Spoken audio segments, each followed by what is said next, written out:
যে সিঙ্গুরের মানুষের সুবিধার্থে তৎকালীন রেলমন্ত্রী মাননীয় মমতা বন্দ্যোপাধ্যায় তিনি সিঙ্গুর আন্দোলন লোকাল নামে তিনি সিঙ্গুর লোকাল তিনি দিয়েছিলেন সিঙ্গুরের মানুষের সুবিধার্থে। তার কারণ সিঙ্গুর একটি জনবহুল এলাকা। সিঙ্গুর স্টেশনে প্রায় 52টির মতো গ্রামের মানুষ এই স্টেশনে যাতায়াত করে এবং সিঙ্গুর লোকাল দেয়াতে সিঙ্গুর মানুষ অত্যন্ত স্বাচ্ছন্দ্যে রেল যাতায়াত করতে পারে। কিন্তু দুর্ভাগ্য পূর্ব রেল চক্রান্ত করে এই ট্রেনটিকে তারা তারকেশ্বর পর্যন্ত নিয়ে যেতে চাইছে।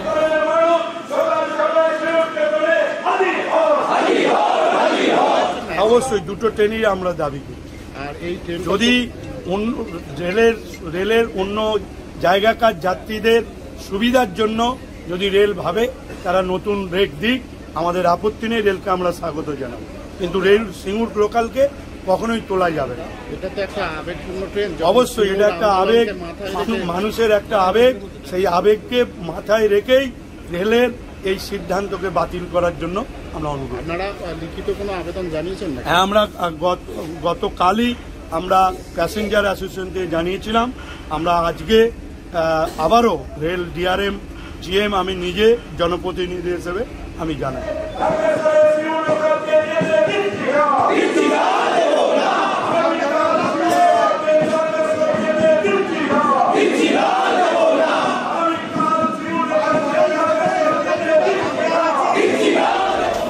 আপনারা সকলেই জানেন যে সিঙ্গুরের মানুষের সুবিধার্থে তৎকালীন রেলমন্ত্রী মাননীয় মমতা বন্দ্যোপাধ্যায় তিনি সিঙ্গুর আন্দোলন লোকাল নামে তিনি সিঙ্গুর লোকাল তিনি দিয়েছিলেন সিঙ্গুরের মানুষের সুবিধার্থে।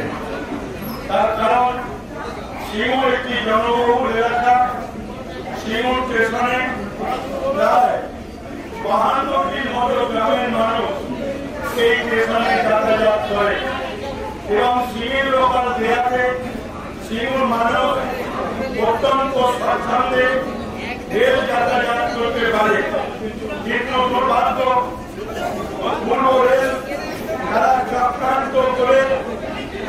চক্রান্ত করে এই ট্রেনটিকে তারা তারকেশ্বর পর্যন্ত নিয়ে যেতে চাইছে।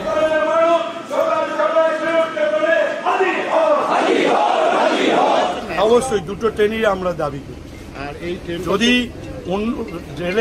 রেলের অন্য জায়গাকার যাত্রীদের সুবিধার জন্য যদি রেল ভাবে তারা নতুন রেক দিক, আমাদের আপত্তি নেই, রেলকে আমরা স্বাগত জানাবো।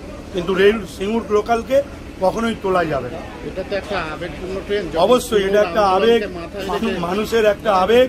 সেই আবেগকে মাথায় রেখেই রেলের এই সিদ্ধান্তকে বাতিল করার জন্য আমরা অনুরোধ। আপনারা লিখিত কোনো আবেদন জানিয়েছেন না? হ্যাঁ, আমরা গতকালই আমরা প্যাসেঞ্জার অ্যাসোসিয়েশন থেকে জানিয়েছিলাম। আমরা আজকে আবারও রেল ডিআরএম জিএম আমি নিজে জনপ্রতিনিধি হিসেবে আমি জানাই।